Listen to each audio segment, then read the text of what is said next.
Hello and welcome to the show which says what's your plot, and today we have an amazing guest with us जो हमें बहुत सारी चीजें बताने वाले हैं वास्तु के बारे में, पामिस्ट्री के बारे में एंड एस्ट्रोलॉजी के बारे में. हम लोगों को बहुत डाउट्स होते हैं about our life purpose. So I think in this episode everything will be sorted. We have an amazing guest with us. So let's welcome Mrs. Baljinder Kaur. Hello ma'am, how are you doing? I'm fine and thank you for having me here. Yes, absolutely. It's a great pleasure to have you. आज हम बहुत सारी technical चीज़ों के बारे में और fun चीज़ों के बारे में बात करेंगे. तो पहले मैं आपसे वास्तु और कुंडली के बारे में बात करना चाहती हूँ. हाउ आर दे इंटरकनेक्टेड और नक्षत्र कितने इम्पोर्टेंट होते हैं एक इंसान के कुंडली में? आपने तो बहुत सारी चीज़ें के बारे में पूछ बस हम बाइफिकेट करते करते आंसर्स देंगे इसके. देखो, कुंडली, हम पहले कुंडली की बात कर लेते हैं. कुंडली एक्चुअली एक इंसान की कुंडली क्या होती है, वो उसकी पूरी लाइफ स्पैन, जो जिसकी जर्नी रहने वाली पूरी लाइफ में, तो कुंडली बताती है हमें. और कुंडली कैसे बनती है कि आप किस टाइम पर, किस डेट पर और प्लेस ऑफ द बर्थ, उसके हिसाब से ही आपकी प्लैनेटरी पोजीशन क्या है उस टाइम पर, उसके हिसाब से आपकी कुंडली बन जाती है. ठीक है. और नक्षत्र बहुत ही इम्पॉर्टेंट होते हैं. 27 नक्षत्र होते हैं. और नक्षत्र जो होते हैं, ये इसमें होता है कि मून हर नक्षत्र में रहता है. ओके. तो उस दिन, जिस दिन आपका बर्थ हुआ, जिस टाइम पर, उस वक्त कौन सा नक्षत्र में मून था, वो दशा आपको मिलेगी. और वो हम कैरी करेंगे फुल लाइफ. वो फुल लाइफ आप कैरी करोगे. ओके. और दशा वो कैरी नहीं करोगे. नक्षत्र वही रहेगा आपका, ठीक. बर्थ का नक्षत्र. ठीक है. बट बर्थ टाइम पर जितना भी बची हुई दशा होगी उसकी, उस प्लैनेट की, तो वो आपको मिल जाएगी. और उसके बाद सब्सिक्वेंट जो दशाएं हैं आपको लाइफ स्पैन में मिलती चली जाएंगी. ओके. और वास्तु थोड़ा अलग है. वास्तु होता है कि जैसे आपके चार्ट में कोई प्लैनेट कितना स्ट्रॉन्ग है, कितना वीक है, उस हिसाब से आपको वो घर में वास्तु की एनर्जीज मिल जाती है नॉर्मली.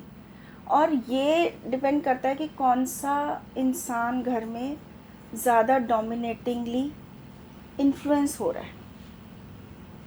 और हर इंसान को उसके चार्ट के हिसाब से स्पेस मिल जाता है. और जब हम एक घर की वास्तु को बैलेंस करते हैं, तो उसका असर तो सारे घर वालों पर होता है. और इसीलिए जब हम बर्थ लेता है कोई इंसान, तो उसके साथ जितने भी लोग एसोसिएट होते हैं उस फैमिली में, कुछ ना कुछ उनमें इंटरलिंक्ड होता है, तभी वो साथ है. क्या ये जो कोई बच्चा पैदा हुआ है, ये पहले से ही सोच के आता है कि ये मेरे पेरेंट्स होंगे? मतलब पहले से ही लिखा होता है, पहले से ही चूज होता है कि ये these would be my parents, ये मेरे सिबलिंग्स होंगे, ये ऐसी मेरी फैमिली होगी? ऐसा देखो, हर किसी का एक जो नया बर्थ होता है, वो पास्ट लाइफ से कैरी फॉरवर्ड होता है. करेक्ट. सोल ट्रांसफ़र होती है. ठीक है ना. फिजिकल बॉडी अलग हो जाती है, सोल तो वही आती है. करेक्ट. वो अपने पास्ट लाइफ के कर्मास लेकर आते हैं. उसके हिसाब से, जैसा कि ये चीज़ें हमें दिखती तो नहीं है, बट एक कैलकुलेशन है कि पुराने जन्मों के हिसाब से ही आप बर्थ टाइम में आपको चार्ट बन जाता है. कि आप किसी को घर में बहुत कुछ आते ही मिल जाता है. कई लोग पूरी लाइफ स्ट्रगल करते हैं. हाँ. एक फैमिली में भी ऐसा होता है. अब एक एनवायरनमेंट तो सेम ही है, 2 बच्चे हैं, एनवायरनमेंट सेम है, बट एक इंसान की लाइफ जर्नी अलग होती है, बहुत ही कंफर्टेबल हो जाती है, उसको लाइफ में आराम से सब कुछ मिलता चला जाता है. दूसरा स्ट्रगल कर रहा है. तो बच्चों के भी कर्मास चलते हैं, पेरेंट्स के भी कर्मा चलते हैं उसमें, कि किस टाइप के बच्चे उनकी लाइफ में आ रहे हैं. क्योंकि और आगे उनकी लाइफ में जो उन लोगों से मिलेंगे लोग, कि उनके हस्बैंड या वाइफ क्या होंगे, उनके बच्चे कैसे आएंगे, तो ये कुछ ना कुछ कनेक्शन बने होते हैं. क्या हम अपनी लाइफ को और सिंप्लीफाई कर सकते हैं अब हम सब डेवलप होना चाहते हैं, जैसे एक कंट्री डेवलप हो रही है with the science of so much of astrology, vastu, सब लोग अपग्रेड होना चाहते हैं. अपग्रेडेशन से वी ऑलवेज नीड कि हमारी लाइफ थोड़ी सिंप्लीफाई हो जाए. शॉर्टकट कोई नहीं है. शॉर्टकट कोई नहीं है. कर्म करने से, जो ये दान उपवास करने से थोड़ा बहुत हमारा रास्ता हर्डल फ्री हो सकता है. डेफिनेटली होता है. देखो, कर्म क्या है? हमारे एफर्ट्स हैं. ठीक है.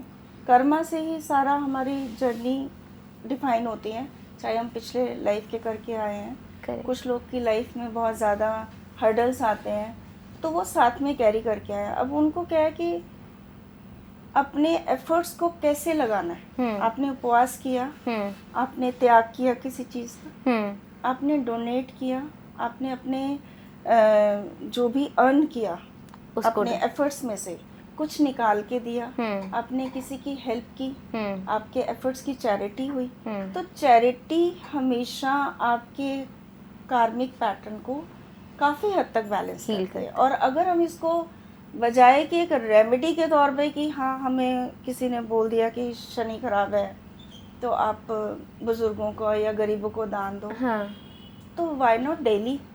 करेक्ट. मैं किसी को कोई डे डिफाइन करके कभी किसी को मैं रेमेडी नहीं बताती. मुझे तो लगता है it should be part of your life. Every day you do something for others. आप रोज़ाना अपने कुछ चैरिटी ज़रूर करनी चाहिए, तभी बैलेंस होता है. एक बहुत इम्पॉर्टेंट बात है. आई थिंक पहले के ज़माने में एक गाय की रोटी हमेशा निकाली जाती थी. अब तो सब कोई भूल ही गए हैं कि गाय की रोटी निकालना है. अब तो दिखती भी नहीं है गाय हमें इतना कॉमनली. तो गाय की रोटी, एक डॉगी के लिए रोटी, एक कौवे के लिए कुछ करते थे. मतलब मेरे दादी दादा सब लोग सिखा के गए हैं कि नहीं, तुम्हें देना चाहिए. बट अब जैसे जैसे हम ग्रो हो रहे हैं, हम ये भूल रहे हैं चीज़ें. और शायद यही चीज़ें हमारी लाइफ में हर्डल्स भी क्रिएट करती हैं. And if we start following the previous what we were told, तो शायद ये सिंप्लीफाई हो जाए. क्या ये सही है? देखो, हम वहाँ तक तो नहीं जा सकते जहाँ से हम आगे बढ़ गए हैं. लाइफ भी ग्रो कर रही है, आगे चीज़ें भी नई नई आ गई हैं, लाइफस्टाइल भी चेंज हो गए हैं. करेक्ट. और आज के टाइम में आपको गाय तो मिलती नहीं है. शहरों में तो उनको साइड ही कर दिया जाता है. और बल्कि वो रहेंगे भी तो उनका नुकसान ही होगा, क्योंकि हम लोग इतना गंद मचाते हैं कि वो गंद खाते हैं. करेक्ट. बट आप सेंसिबली उनको कैसे कर सकते हो उनके लिए, तो वो आप डिफाइन कर सकते हो. और अल्टरनेट्स भी हैं उसके, कि आप किसी भी जानवर को नुकसान मत पहुंचाओ.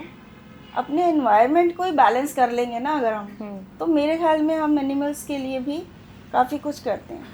तो हम ये सोचते हैं कि हमारे करने से क्या होगा. ये ही सबकी लाइफ में सबसे बड़ा हर्डल बनता जाए कि हम एक के करने से क्या होगा. कर्मा खराब करते हैं अपना. हाँ. हम पानी बहाते हैं कि ठीक है, हम तो नहा रहे हैं, शावर चल रहा है, तो वहाँ भी तो आप वेस्टेज कर रहे हो ना, which is a very important. और आप दूसरों को नुकसान कर रहे हो. तो आपके कर्मा मतलब एक डेली बेसिस पर छोटी छोटी चीज़ों में भी रेमेडी है. तो मेरे को लगता है कि अगर ये चीज़ें हो, हम लोग डेली बेसिस पर अपने पेरेंट्स की रिस्पेक्ट करना है, सिबलिंग्स के साथ अच्छे रिलेशंस बनाने हैं, ऑनेस्टी रखनी है, किसी को नुकसान नहीं पहुंचाना, चीट नहीं करना किसी को, मतलब एक डिलिबरेटली नहीं करना. वैसे तो हो ही जाता है, आप काम कर रहे हो तो कुछ ना कुछ थोड़ा सा झूठ सच तो चलता ही है. तो सारे प्लैनेट्स धीरे धीरे अपने आप एक बैलेंस वे में हो आते जाते हैं. हैं धीरे, मतलब वो कंटिन्यूस एक चलता रहता है आपको पता भी नहीं चलता. और कभी कभार कुछ आउट ऑफ द वे आप कुछ कर लेते हो. करेक्ट. तो वो तो आपका बोनस है. बोनसेस किसको अच्छे नहीं लगते. हाँ, बहुत सारे लोग हैं जिनको ज़रूरत है, आप उनकी हेल्प करो. निकालो अपनी सेविंग्स का कुछ पार्ट निकाल के उनके लिए फिजिकली भी कुछ करो. ऐसा नहीं कि सिर्फ पैसा देना है. तो ये तो हुई थी हमारी एक ओवरव्यू. अब मैं आपको एक पर्सनली जानना चाहती हूँ, what is your story and how did you came into such a great brilliant career. What is your story. आपकी शुरुआत कहाँ से हुई? देखो, मैंने करियर की तरह तो मैंने नहीं इस फील्ड में आई. मैं तो कह लो एक्सीडेंटली आ गई इस फील्ड में, क्योंकि I was total non believer in the astrology. So आप एक एथिस्ट थे? नॉट एथिस्ट, बट मैं ऐसे मेरा कर्मा पे विश्वास करती थी, बस सिख अच्छे फैमिली कर्म से- करो। सिख फैमिली से मेरे को लगता है कर्म करते जाओ, अच्छे कर्म करते जाओ, किसी को नुकसान नहीं पहुंचाओ तो क्या होगा, काम तो करना ही है। मेरी शादी हुई, मेरे हस्बैंड मानते थे, हिंदू फैमिली में शादी हुई, तो उनके साथ मैं I use to visit the temple, astrologers. अच्छा एस्ट्रोलॉजर्स। तो पंडित आगे ज़्यादा पंडित ही होते थे, तो ना बहुत डरा देते थे और मैं उस चीज़ से भागती हूँ। मेरे को लगता है कि ठीक है, मेहनत ज़्यादा करनी ठीक है, बजाय कि इधर फेंक उधर फेंक चीज़ों को, ठीक है। हाँ। दान करना है, किसी को देना है तो ठीक है, बट डर के क्यों देना है? डर गए तो आपने खुद ही नेगेटिव अपने लिए क्रिएट कर दिया। करेक्ट, हाँ। जो मेरा मानना है। तो ऐसे करते करते मैं एक किसी से मिली, तो मेरे को थोड़ा सा लॉजिकल लगा उनका, क्योंकि एक क्यूरोसिटी थी कि कैसे बताते हैं, ये क्या है, ये कई बार चीज़ें हो भी जाती थी। हाँ, बहुत चीज़ें मतलब पॉजिटिव हुई हैं। पॉजिटिव भी होती थी, हम एस्ट्रोलॉजर्स बताते थे, कुछ चीज़ें हो जाती थी, बट किसी ने बोला तेरी तो जुपिटर की दशा शुरू होने वाली है, अब तो तेरे को पैसा देखियो कैसे बहेगा। और उसी फेज़ में हमारे पास तंगी हो गई नुकसान हो गया। तो एक था कि सच क्या है, बीच में क्या है, क्योंकि मैं थोड़ी सी लॉजिकली जैसे चलती थी। तो फिर ऐसे ही एक बारी क्या हुआ कि मेरी आवाज़ चली गई। आपकी क्या एज थी आफ्टर मैरिज? तीनों बच्चों की थी। अच्छा, मेरे बच्चे छोटे छोटे थे। ठीक है। मेरी आवाज़ चली गई और मन में आया कि मतलब वो एक इन्फेक्शन ही था, डॉक्टर ने कहा कि आ जाएगी, पर आपको बोलने की कोशिश नहीं करनी, 1 महीना आपको बिल्कुल लिख के और विस्पर भी नहीं करना, क्योंकि हवा भी नहीं थी। तो उसमें ऐसे ही पता नहीं क्या, थोड़ी सेंसिटिव हूँ, इमोशनल ज़्यादा हूँ, तो ऐसे सोचने लगी कि कौन जानता है तेरे को, अगर तो आज आवाज़ नहीं है तो आपको कैसे खुद को किसी को क्या बताओगे, आप कहाँ हो, कौन है, पूछने वाला कौन है, क्योंकि बच्चे भी छोटे थे। आज बच्चे नज़र आते, तब तो बच्चे बहुत छोटे थे। तो ऐसे सोचा कि कुछ तो होना चाहिए कि लोगों के लिए कुछ करने के लिए या कनेक्ट करने के लिए, और पता नहीं कैसे एस्ट्रोलॉजी दिमाग में आ गई कि सीखनी है। ठीक है। तब जब बात नहीं करती थी तो दिमाग ज़्यादा चलता है। हाँ हाँ, शांत होता है तो ज़्यादा शांत चलता होता है। तो जैसे ठीक हुई 3-4 महीने के बाद, फिर मैंने उसको अप्रोच किया, लेडी को, जिसको मेरे को बहुत ज़्यादा बिलीव था, मतलब लॉजिकल लगता था। मैंने उनको बोला मुझे सीखना है, एस्ट्रोलॉजी सीखनी है। वो कहने लगी आप नेगेटिव हो जाओगे, सबसे पहले अपने चार्ट्स देखोगे। तो थोड़ी इस मामले में स्ट्रांग हूँ, क्योंकि मैं ये बिलीव करती हूँ कि जो होना है वो होना ही है। आज भी मेरे को कोई फ़र्क पड़ता नहीं है कि झेल लेंगे, देखेंगे क्या होता है। अच्छा, तो सॉरी टू कट, बट क्या हम ये जो चार्ट से अपना A to Z चीज़ें पता कर सकते हैं, या उस चार्ट्स को चेंज भी कर सकते हैं? चार्ट्स चेंज नहीं होते। जो इवेंट लिखा हुआ है ना, वो चेंज नहीं होगा। वो चेंज नहीं होगा। मतलब अगर वो किसी आपकी को लाइफ में आना है, किसी का एक्सीडेंट होना है तो वो होना है, किसी की शादी इस समय होनी है तो होनी है। नहीं, एक्सीडेंट होना है, शादी उस समय होनी है। शादी और बच्चे ऐसी चीज़ें हैं जो थोड़ी सी हमारे अपने पर्सपेक्टिव से भी डिपेंड अच्छा। करते हैं। आज के टाइम में, पहले टाइम में हो जाती थी, क्योंकि शादी का ना कॉम्बिनेशंस बनते हैं बार बार लाइफ में। ओके। अगर आप उस वक्त शादी के लायक हो और आप सोचते हो कि मुझे करनी है, तो हो जाएगी। आजकल की शादियां डिले भी इसीलिए होती है क्योंकि कई बार लोग सोचते हैं कि रिश्ते आ रहे हैं, अच्छे मैचेस आ रहे हैं, बट बहुत ज़्यादा चूजी हो जाते हैं, या अभी हमें करियर बनाना है, अभी नहीं करना। इसी तरह से बच्चों के बारे में भी लोग चूजी हो जाते हैं। एक टाइम पर जब बच्चों के कॉम्बिनेशन होते हैं, तब कई लोग कंसीव भी कर लेते हैं, बट अबॉर्ट करवा देते हैं, और बाद में उन्हीं चीज़ों के लिए भागना पड़ता है। करेक्ट, हाँ। तो there is a right time, एक एज आपको समझ आ जाती है, आपको सबको अंदर से पता होता है कि, तो आपके पास हमेशा लाइफ में 2 रास्ते आते हैं। That is how you change your destiny, कि आपको कौन सा रास्ता चाहिए, दैट यू चूज। क्योंकि भगवान आपको एक नहीं देता, वो आपको चॉइसेस देता है। आपका लॉजिकल माइंड और प्रैक्टिकल माइंड, मतलब लॉजिकल और आपका जो ये एक गट फीलिंग वाला जो सोच होती है, ये हमेशा चलती है। फॉलो करो गट फीलिंग को, जहाँ प्रैक्टिकल थिंकिंग है वहाँ प्रैक्टिकल अप्लाई करो। So that balance you have to maintain. ठीक है, तो फिर then you started learning from that lady astrology. हाँ, बस उसके बाद जर्नी स्टार्टेड. उसके बाद अच्छा इसमें क्या है, एस्ट्रोलॉजी में कुछ लगता था कि कुछ चीज़ें नहीं समझ आती. Then what is palmistry. Palmistry में एक्चुअली मेरे हस्बैंड ने मुझे पुश किया कि आप सीखो पामिस्ट्री, क्योंकि लोगों को बहुत क्रेज होता है कि हाथ तो उनके सामने है. Then I learn palmistry. उसके बाद फिर उसके बाद मैंने vastu. I was totally against vastu कि जो होना है तो होना है. तो फिर एक घर ऐसा मिल गया, मतलब भगवान ने ऐसे धक्के मार मार के मुझे पुश किया सारे फील्ड हर में. चीज कुछ ना कुछ. सिर्फ पामिस्ट्री मैंने एक ऐसी ही सीख ली, रैंडम कि ठीक है कुछ सीखते हैं. लेकिन और टैरो मैंने ऐसे ही सीखा. लेकिन बाकी सब चीज़ें एक कह लो कि पुश जैसे हुआ कि पहले आवाज़ गई तो एस्ट्रोलॉजी सीखी.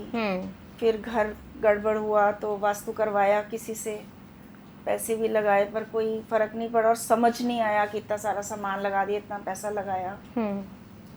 देन जब आपने किसी और से वास्तु करवाया तो कोई उसका फ़ायदा नहीं हुआ? नहीं, और अदर उससे कुछ वहम आए घर में और मेरे हस्बैंड ने सारा कुछ हटा के वो हमने डिस्पोज कर दिया.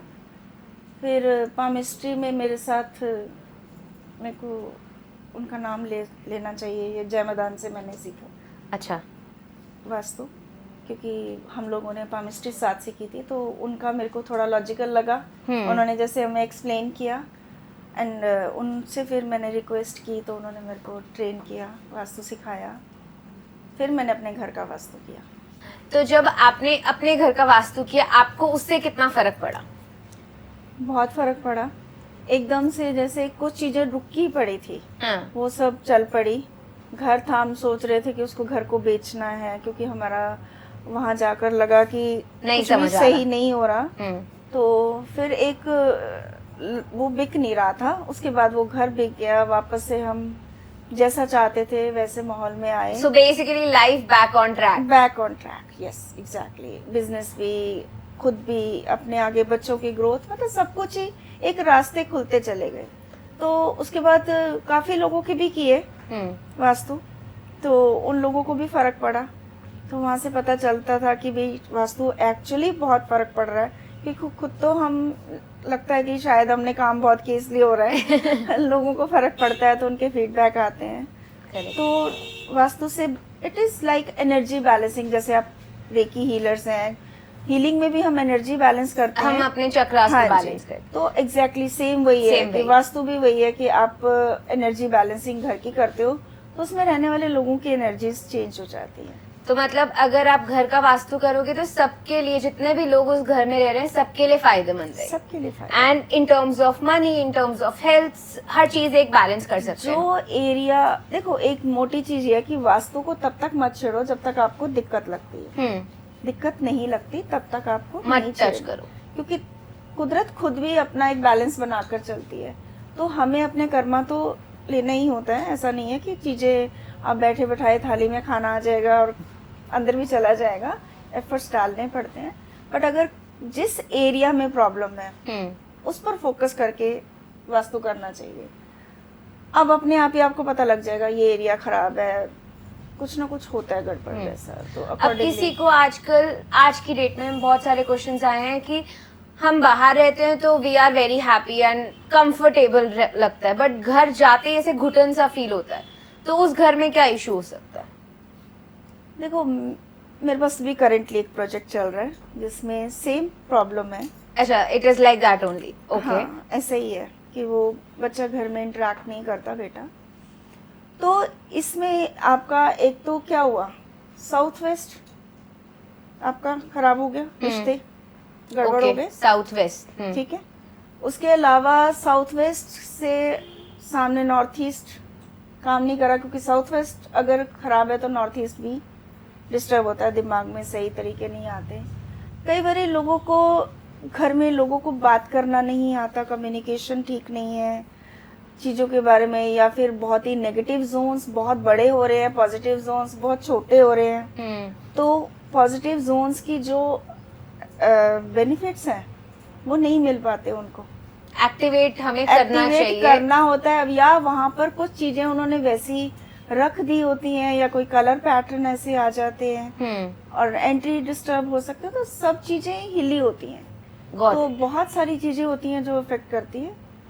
और वैसे अगर कोई एक घर, कोई किसी का घर अपने कंपास पे देखे वो, तो what are the best areas of a house जो हर किसी को एक्टिवेट करके रखना चाहिए? सभी एरियाज जरूरी होते हैं, सभी एक्टिवेट सभी रहने चाहिए। बस एक चीज ध्यान में रखनी होती है कि आपको अपना नॉर्थ ईस्ट एकदम क्लियर होना चाहिए, क्लटर फ्री होना चाहिए। टॉयलेट बिल्कुल नहीं होना चाहिए North क्योंकि East में। नॉर्थ ईस्ट के टॉयलेट की कोई रेमेडी नहीं है except to block that toilet. Okay. और नॉर्थ ईस्ट को क्लटर फ्री रखो तो एवरीथिंग कैन बी बैलेंस्ड। देखो आपके पास बुद्धि है ना, तो आप हर चीज को हैंडल कर लेते हो। North east is your mind, okay. बुद्धि है आपकी। और अगर आप मुझे थोड़े बताएंगे कि साउथ किस तरीके का एरिया है, नॉर्थ किस तरीके का एरिया है, ईस्ट और वेस्ट? 5 तत्व होते हैं। आपका जल है, उसके बाद आपका वायु है, फिर आपकी फायर है, एयर है और स्पेस है। ठीक है, वैसे तो हम 4 को करते हैं, इसमें 5 एलिमेंट को करते हैं। पानी आपका नॉर्थ में आ जाता है, तो नॉर्थ साइड हम वाटर रिलेटेड एक्टिविटीज करनी चाहिए। तो मतलब नॉर्थ में लोगों को पानी रिलेटेड एक्टिविटीज करनी चाहिए। और north is your flow, mind में जो थॉट प्रोसेस है और वो बहते रहना, और वहीं से आपको सारी अपॉर्चुनिटीज आती है। ओके। तो इस तरह से नॉर्थ हेल्प करता है। ईस्ट एयर एलिमेंट है। एयर एलिमेंट से कम्युनिकेशन आपका अच्छा हो जाओ। अगर आपके पास आया भी आइडिया, तो जब तक आपका कम्युनिकेशन अच्छा नहीं है, आप नेटवर्किंग नहीं कर पाएंगे।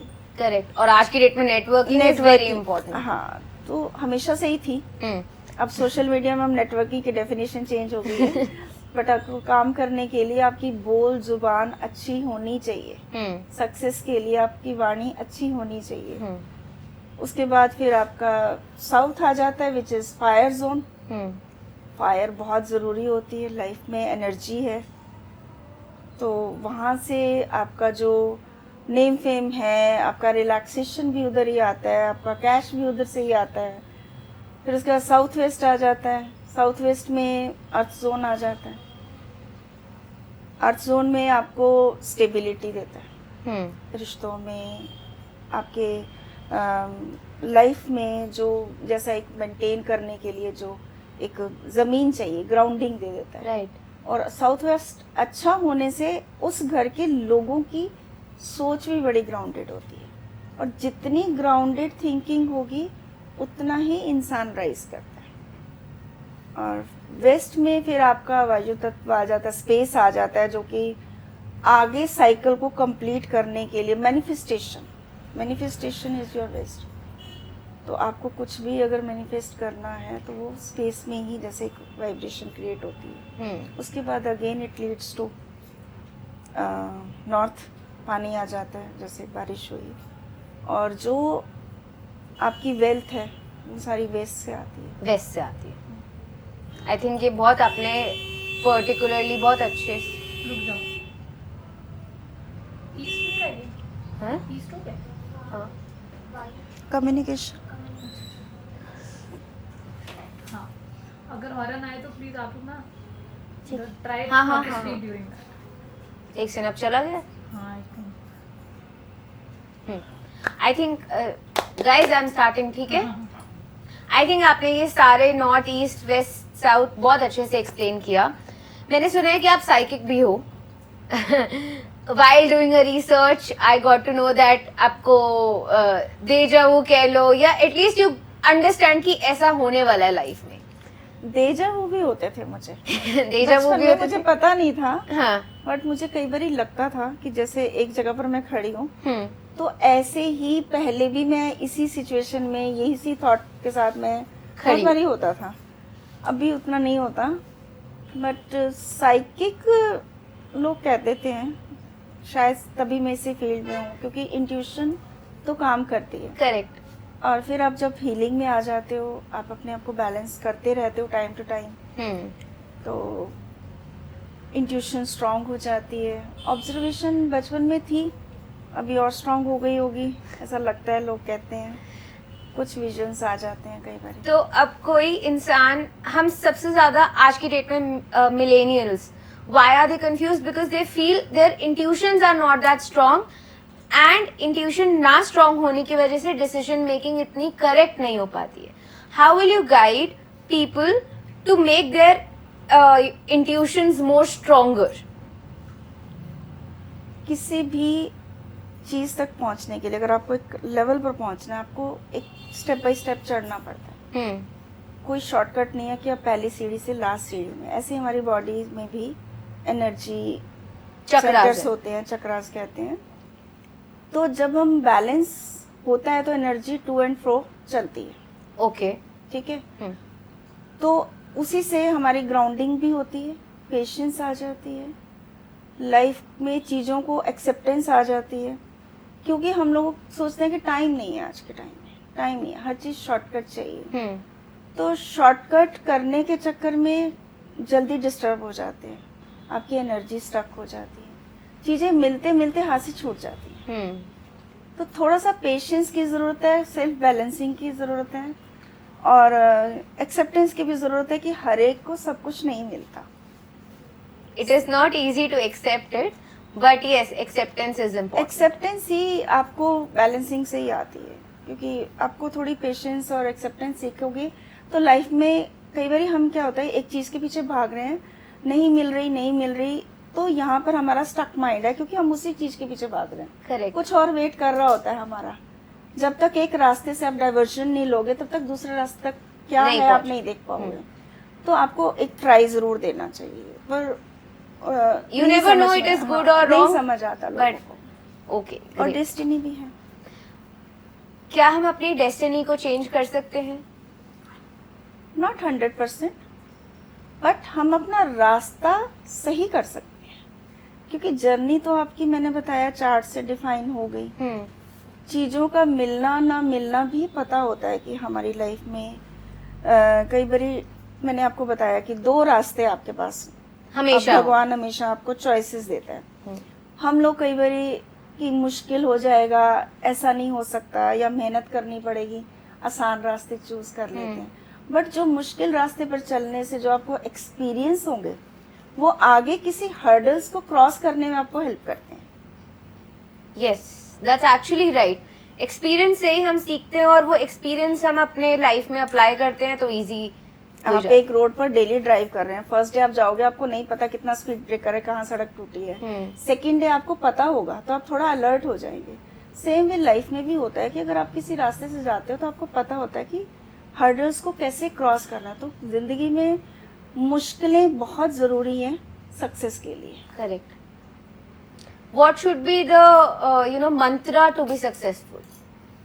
कोई मंत्रा नहीं है, हार्डवर्क करो, सिंसियर रहो, और भरोसा रखो। अपने पे भरोसा रखो। अपने पर तो रखो, थोड़ा ईश्वर पे भी भरोसा रखो कि उसने भी आपके लिए कुछ सोचा हुआ है। सक्सेस तो आ जाती, कितनी आनी है ये हर एक की डेस्टिनी है। तो हमें वो एक्सेप्ट भी करना चाहिए कि ठीक है, इट इज ओके कि अभी अगर इतनी सक्सेस है तो। बट हर किसी को लालच तो होता ही है ना, उस लालच को मैं कैसे वो करे। आपने खुद ही बता दिया, लालच वर्ड आ गया ना। देखो, मैं नहीं कहती कि अगर आपको लग रहा है कि आपको सक्सेस चाहिए, तो डेफिनेटली हर किसी को नहीं चाहिए सक्सेस। हर कोई नहीं पब्लिक फिगर बनना चाहता। मैं पब्लिक फिगर नहीं बनना चाहती, आप बनना चाहते हो, तो कुछ ना कुछ आपकी लाइफ में ऐसा होना होगा, ठीक है। बट रास्ते हो सकता है आपको मेहनत ज्यादा मांग रहे हो, टाइम लग रहा हो, या आपको एफर्ट्स में आपके कुछ कमी हो, थोड़ा सा हार्डवर्क और चाहिए होगा। करेक्ट। थोड़ी प्लानिंग और चाहिए होगी, तो मिल जाएगी। हाँ। ओके। एंड अगर मैं साइकिक के बारे में और थोड़ा डिटेल में जानना चाहूँ, if you see a person, तो उसकी पर्सनालिटी से क्या वो ट्रेट्स होंगे जिससे आप बता पाएंगे कि ये इंसान ऐसा होगा और ये इंसान ऐसा होगा? देखो, मैं फेस रीडर नहीं हूँ, मैंने नहीं सीखा। मेरा कुछ चीज़ें होती है जो मैं बोलती हूँ, मुझे नहीं पता होता. That is totally on intuition based. Was this podcast also was on intuition? था मेरी लाइफ में. शायद मैंने मेरी डॉटर को, आकृति को बोला था कि आकृति, आई वॉज टेलिंग हर कि आकृति मुझे लग रहा है कि मुझे कैमरा फेस करना चाहिए, मैं रिकॉर्ड करूं वीडियोस. तो क्योंकि मेरी तबीयत थोड़ी ऐसी ही थी और मैं बेटियों की शादी के बाद अकेली थी, तो उसने बोला कि मम्मी हेक्टिक हो जाएगा और काम भी काफ़ी है, तो आप क्या ज़रूरत है इतना टेंशन लोगे. तो मैंने कहा ट्राई करके देखते हैं. कहती कौन करेगा, आपको एडिटिंग करना है, सब कुछ करना है. बट मुझे नहीं पता था, मैंने ड्रॉप कर दिया. Then you came. Finally, the first recording is happening. हाँ, this is my first recording. मुझे बहुत कैमरा का फोबिया है. Okay. तो अभी हम थोड़ा पामिस्ट्री के बारे में बात करते हैं. एक सेकेंड. मच्छर है यहाँ पे, कोई ना बहुत तंग कर रहा है मुझे. खा गया. ये है रैकेट वगैरह. कट कर दे, कट कर देते हैं.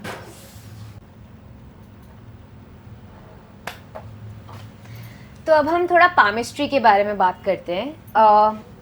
हर किसी का हाथ अलग होता है, हर किसी की लाइंस अलग होती हैं, और शायद उस पे जो शंख बनते हैं हाथों पे, बहुत सारे अलग अलग डेफिनेशंस होते हैं. I would like to elaborate about various hands and how can people understand their lives via their hand lines. आपका जो हाथ है ये आपकी मेंटल एनर्जीज के साथ बहुत ज़्यादा कनेक्ट होता है.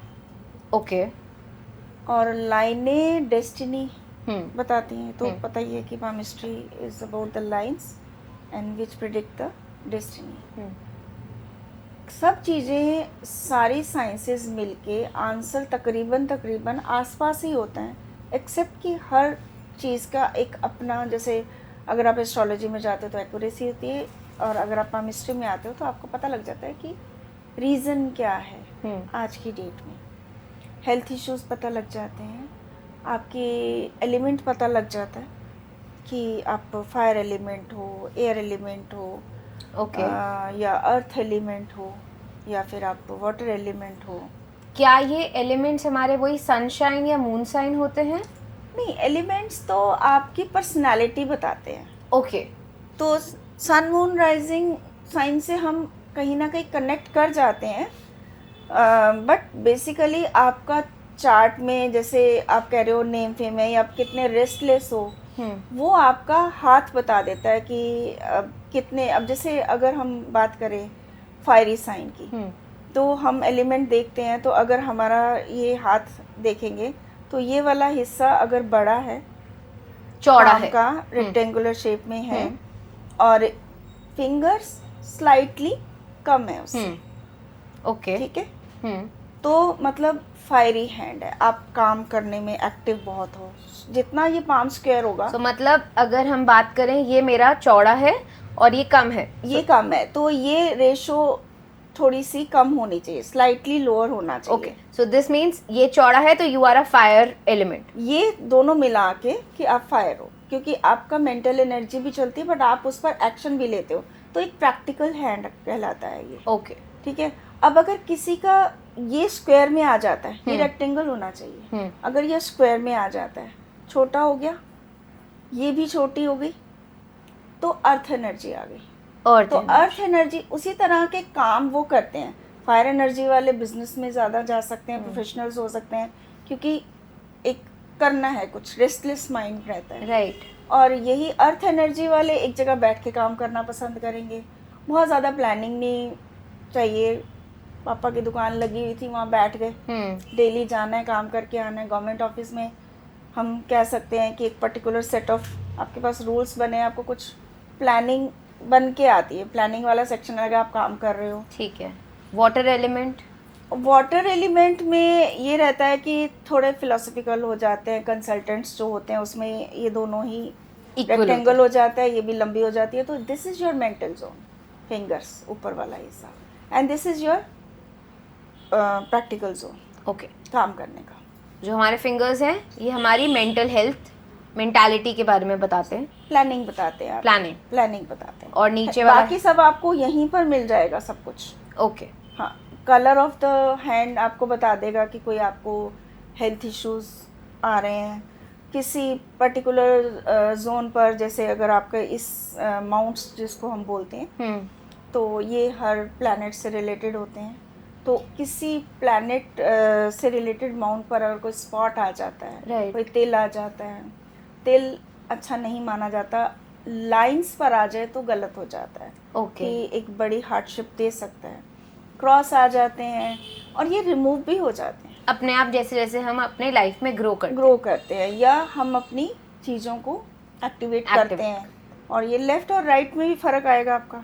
यस, लेफ्ट हाँ। Hand and right hand would have different lines. हाँ, अगर किसी का लेफ्ट हैंड बहुत ही ज़्यादा इमोशनल हो सकता है, साइकिक हो सकता है, राइट हैंड उसका बहुत ज़्यादा प्रैक्टिकल हो सकता है क्योंकि उसने अपनी लाइफ को उस तरह से करा। तो राइट हैंड पर कहते थे पिछले जमाने में कि फीमेल्स के लेफ्ट हैंड देखे जाते हैं और मेंस के right hand. Is it true और नॉट?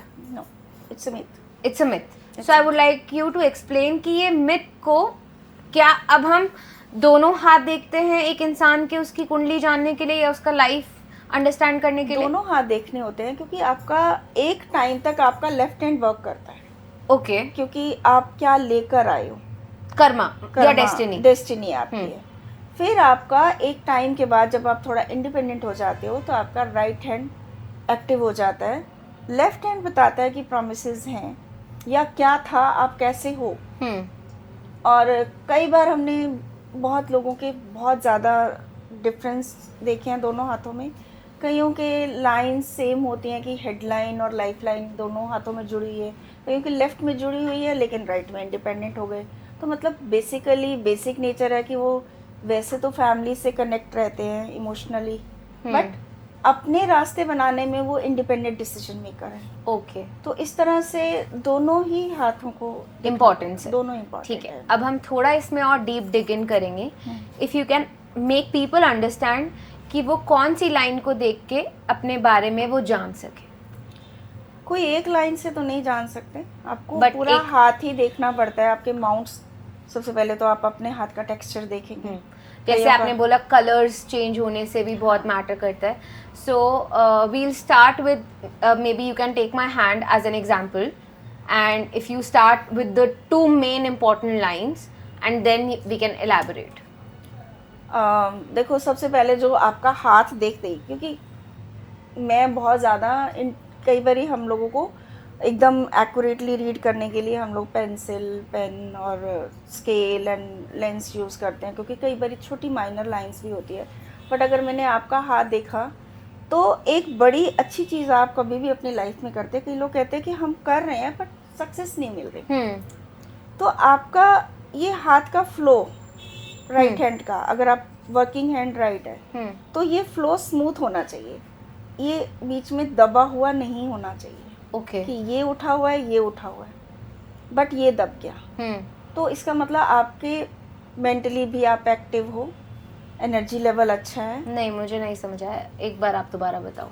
आपका हाथ दिखाएं, ये राइट हैंड, ठीक है। इसको ऐसे करें, ऐसे करें, ये बीच में से दबा हुआ है। अगर आप मेरा हाथ देखते हैं तो थोड़ा ये हल्का सा है। अगर हम सिर्फ इस एरिया की बात करें तो इसमें ये अगर हम ये चल रहे हैं तो इस तरह से आप हाथ लगा के देखें अपने हाथ पे और आप मेरे हाथ पे हाथ लगा कर देखें तो एक ये स्मूथ रन आ जाता है कि आप फ्लो एक सा है। तो मेनली कि आपको वो नज़र आ जाएगा कि आपके हाथ के अंदर गहरा कितना है। तो गहराई तो गहरा नहीं होना चाहिए। ओके, वो आपका जैसे जैसे आप ठीक करेंगे खुद को ये चेंज हो जाएगा। So I think for the audience we can say ये जितना फ्लैट रहेगा, नॉट फ्लैट नहीं रहना चाहिए। ओके, आपके कट, हाँ, बिकॉज आप मैं समझाती हूँ। हाँ, कोई बात नहीं, रिकॉर्ड भी हो रहा था, क्या जा रहा है, ठीक है। You can use it. हाँ, देखिए आपके यहाँ पर ये माउंट्स दबे हुए हैं, ठीक है। ये उठा, आप इसको ऐसे करें, आराम से करें। ये भी ये दबा हुआ है तो एनर्जी लेवल है यहाँ पर, ये मार्स है, ये आपका फिजिकल मार्स है, ये आपका मेंटल मार्स है, मेंटल एनर्जी। क्या हम ऐसे करके बता सकते हैं? ऐसे नहीं पता चलता, नहीं पता पामिस्ट्री वी कांट डू ठीक लाइक है, दैट। okay. हाँ, क्योंकि ऐसे हाथ करने से Okay. आपके हाथ So, का फ्लो नजर नहीं आता। अभी मैं एक मेरे हाथ का पिक्चर डालूंगी, आप सिर्फ पॉइंट करते मतलब मुझे आप बताइए जिससे कि कैमरा पे ऐसे एक पिक्चर आएगा। कट है अभी हाँ हाँ हाँ आप so okay, so if you can tell जो मेजर हाथ की लाइनों से लोग अपने आप के बारे में कैसे समझ सकते हैं, seeing via their lines in the hand. आप सिर्फ हाथ देख के किसी के बारे में जान सकते हो कि ये इंसान कैसा है। आप नेल्स देखेंगे, नेल्स लंबे हैं तो पेशेंस है उसमें, पेशेंस है। हाँ। अगर नेल्स छोटे हैं तो इम्पल्सिव है, Hmm. ठीक है।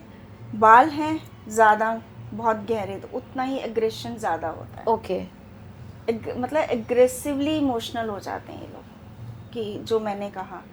और हाथ का टेक्सचर देखते हैं हम पहले कि कितना स्मूथ है हाथ। कईयों के हाथ खुरदरे होते हैं। जितने हाथ खुरदरे होते हैं, हाथ खुरदरे किनके होते हैं? जो लेबर वर्क करते हैं, Right. हार्ड वर्क करते हैं ज़्यादा। तो हाथ का खुरदरापन बताता है, वही उनका सोच भी बताता है कि वो बहुत ज़्यादा थॉट प्रोसेस में भी फ्लेक्सिबल नहीं होते। कलर ऑफ द हैंड, जितना कलर पिंक होगा उतना ही आपकी मनी मेकिंग एबिलिटी या वर्किंग कैपेसिटी, वर्किंग एबिलिटी ज़्यादा होगी, पोटेंशियल ज़्यादा होगी। ओके, आपका जो प्रैक्टिकली आप चीज़ों को क्योंकि एक्शन में ज़्यादा कर सकते हैं। जैसे जैसे कलर में पीलापन है तो आप बता सकते हो कि अनिमिक है। स्पॉट्स हैं तो आप बता सकते हो नींद पूरी नहीं हो रही।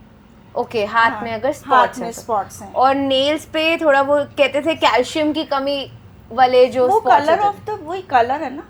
जैसे अगर आपके कलर में चेंज आ गया थे। तो बॉडी में कोई डेफिशिएंसी आ रही है। अब वो कौन से जोन में आपको ज़्यादा ब्लू, अगर मेरा नॉर्मली अगर हम बात कर ही रहे हैं जो कि आजकल बहुत ज़्यादा इशू है, ये हमारा माउंट्स होते हैं, राइट। ठीक है।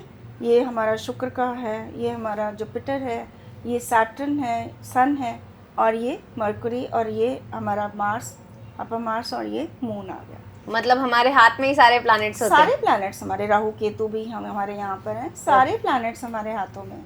अब यहाँ पर आपका ब्लू Venus. आपको नजर आएगा बहुत ज़्यादा लोगों के आजकल, वो उनका शुक्र दिखाता है। जितना ब्लू हो जाता है, कलर चेंज हो गया, अगर पिंक नहीं है तो मतलब शुक्र खराब हो रहा है। ज़रूरी नहीं है कि शुक्र इतना ख़राब हो, बट क्योंकि आपके लाइफस्टाइल, खाने पीने की आदतें, सोने का पैटर्न।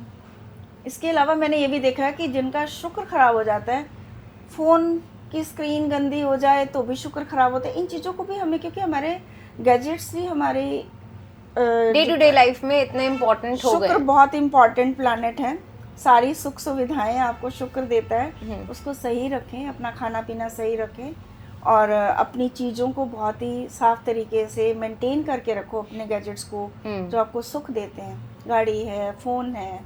इसके अलावा अपने आसपास की चीज़ों को मेंटेन रखो, अपनी सराउंडिंग को हमेशा clean and neat and organise रखो। राइट। और खाना अच्छे से खाएं, क्योंकि खाने से बहुत ज़्यादा शुक्र डिस्टर्ब होता है। कि जो आपका नेचुरल फूड है, जो हमें खाना चाहिए जिस जोन में आप रहते हैं, तो खाना बहुत इम्पोर्टेंट, बैलेंसिंग के लिए। हाँ, और किसी को अगर कोई इमोशनल हेल्थ प्रॉब्लम है या बार बार बीमार हो रहा है कोई इंसान, तो उसको कौन सा प्लैनेट उसका खराब होगा और वो कैसे ठीक कर सकता है? अब कौन सी बीमारी है? अच्छा, प्लैनेट रिलेटेड बीमारी होगी वो हो जाएगी उसकी। ओके।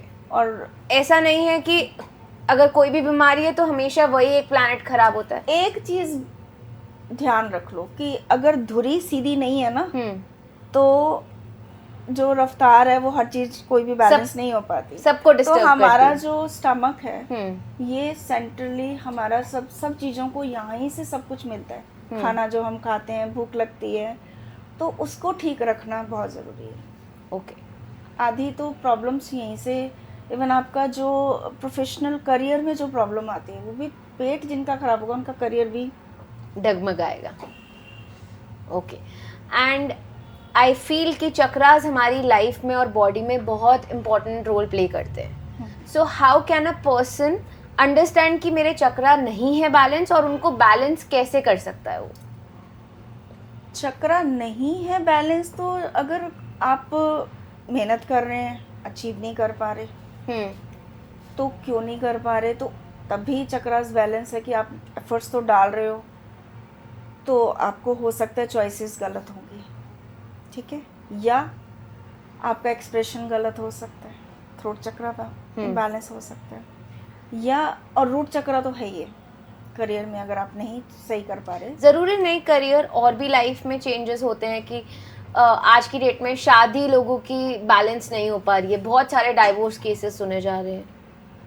देखो मेरे को ऐसा वही सेम चीज़ है कि हम लोग बहुत ज़्यादा एक भागते रहते हैं, हम खुद पर ध्यान नहीं दे पाते, हम चीज़ों को बैलेंस नहीं कर पाते। शादी टूटना, आपस में अंडरस्टैंडिंग नहीं हो रही, उसके लिए टाइम देना पड़ता है, समझना पड़ता है। आगे शादियां नहीं टूटती थी, अब ज़्यादा टूटती हैं, क्योंकि लोगों के पास पेशेंस नहीं होती कि हम इधर करियर फोकस हो गए हैं। आगे एक 50% जनरेशन जो फीमेल्स थी वो यही काम करती थी कि शादी निभाती थी, अब थोड़ी सी वो इंडिपेंडेंट हो गई हैं, तो कई बारी साथ रहना इम्पॉसिबल हो जाता है।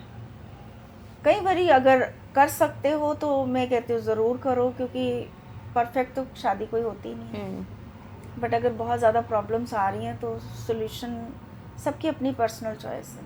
Right, it is your choice to find a solution और टू, हाँ मतलब उसके लिए आप रास्ता ढूंढ सकते हो, कोशिश करो।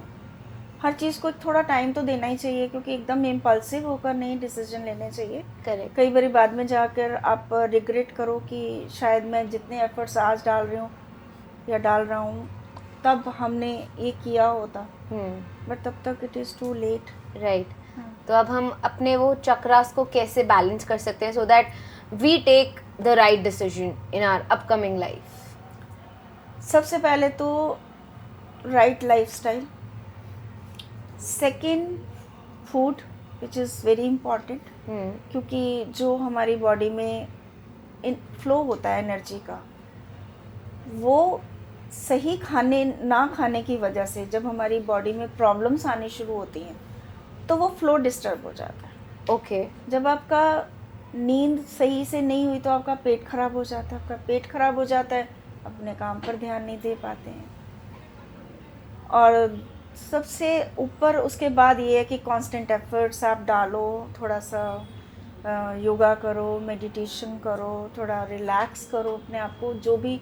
और एक चीज़ जो बहुत इम्पॉर्टेंट है, जो कि आजकल लोगों के पास टाइम नहीं है, एक हॉबी ज़रूर रखो लाइफ में, चाहे वो रीडिंग है, चाहे वो पेंटिंग है, चाहे वो आपका कोई म्यूज़िक है, जो कि आपको पता होता है।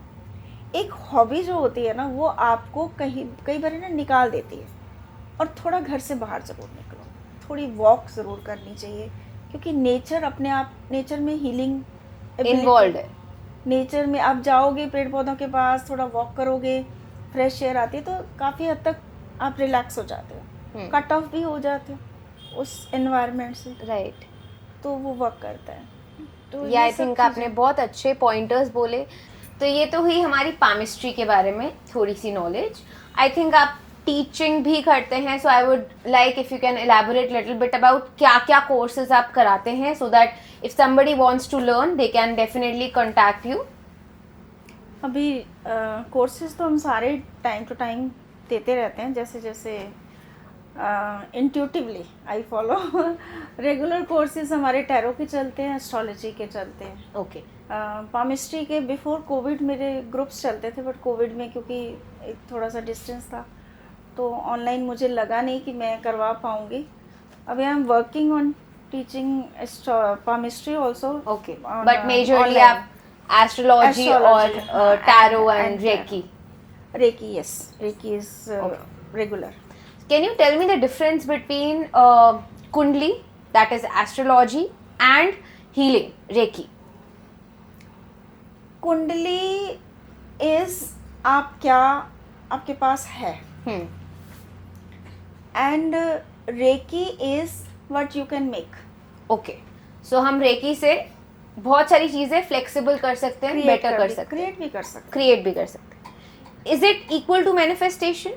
Manifestation, exactly it is manifestation. कि आप जब चीज़ों को मैनिफेस्ट करते हो, बैलेंसिंग करते हो, अफर्मेशंस डालते हो तो आप उन चीज़ों को क्रिएट करते हो, बट ये जो अफर्मेशंस हैं या मैनिफेस्टेशन है ये लॉजिकल होनी चाहिए, आपकी कैपेसिटी के अंदर होनी चाहिए। जब आप रेगुलर हीलिंग करते हो तो आपको पता होता है कि नहीं मुझे यहाँ रुकना है, क्योंकि एक ठहराव आता है, एक ग्राउंडिंग आ जाती है। राइट। आपको अपनी ग्रोथ पता होती है, अपने पोटेंशियल पता होते हैं, और कई चीज़ों के बारे में अगर आप इनसिक्योर हो रहे हो या नहीं अचीव कर पा रहे तो कोई ना कोई आके रास्ता दिखा जाता है।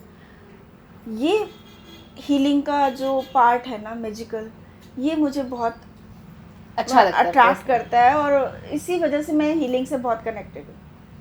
मतलब मुझे जो सबसे ज़्यादा, मतलब एक मेरे को लगता है कि जैसे मेरा एक जर्नी थी तो उसका एक पड़ाव चाहिए होता है, तो वो हीलिंग पर आकर रुकता है। आपको हमेशा से श्योरिटी थी कि will you in the end will you be like a astrologer और मे बी अ हीलर? मैंने कभी लाइफ में कुछ ऐसा प्लान किया नहीं, होता गया, वाहिगुरु पर छोड़ा, जो रास्ता आया एक एक्सेप्ट करके और उनका नाम लेके। मैं सही बताऊँ, मैं बहुत ही गॉड फेयरिंग हूँ, और बहुत डरती हूँ कि कोई मेरे को कहता है कि आपने ये किया, तो मैं हमेशा, मेरे को लगता है कि नहीं मैं कहाँ से कहाँ पहुँची हूँ, तो ये सब ऊपर वाले की देन है। बट ऐसा कभी सोचा नहीं था, but then eventually it happened. हो गया तो शुक्र है। शुक्राना तो आई थिंक बहुत इम्पोर्टेंट है बहुत लाइफ। शुक्र है। और अब हम थोड़ा आगे चलते हैं, कुंडली के बारे में बात करते हैं। हाउ मच एक इंसान के लिए कुंडली कैसे क्रिएट होती है और उसका टाइम, क्योंकि क्रिश्चियंस में कहते हैं कि टाइम ये लोग नोट नहीं करते, बट स्टिल उनकी कुंडली बनती है, वो भी एक इंसान है, उनकी पर्सनालिटी होती है। So how much it is important to a person, name, place of birth and time? बात तो विश्वास की है। जो लोग बनाते हैं कुंडली, आप कुंडली के साथ अटैच हो जाते हैं, आपकी सोच भी चलती है।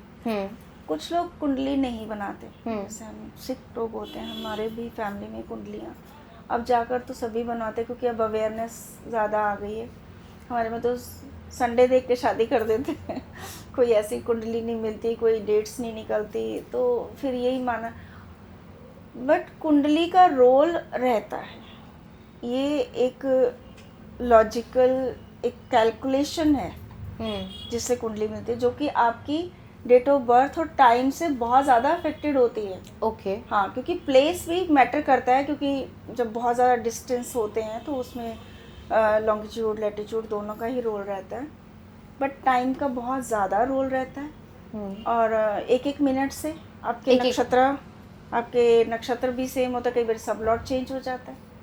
मेरे तो दोनों ट्विंस हैं, दोनों के स्वभाव में, दोनों के खाने पीने में, और दोनों की जो लाइफ की एक्टिविटीज़ हैं, काफ़ी एरियाज़ में उनके डिफरेंस है। तो हमने वो भी स्टडी किया कि क्या हो सकता है। एक मिनट के फ़र्क में भी बहुत सारे एक मिनट का फ़र्क तो डॉक्टर्स ने बताया, बट हमने थोड़ा कैलकुलेट करके उसको 3-4 मिनट का फ़र्क डाला हुआ है।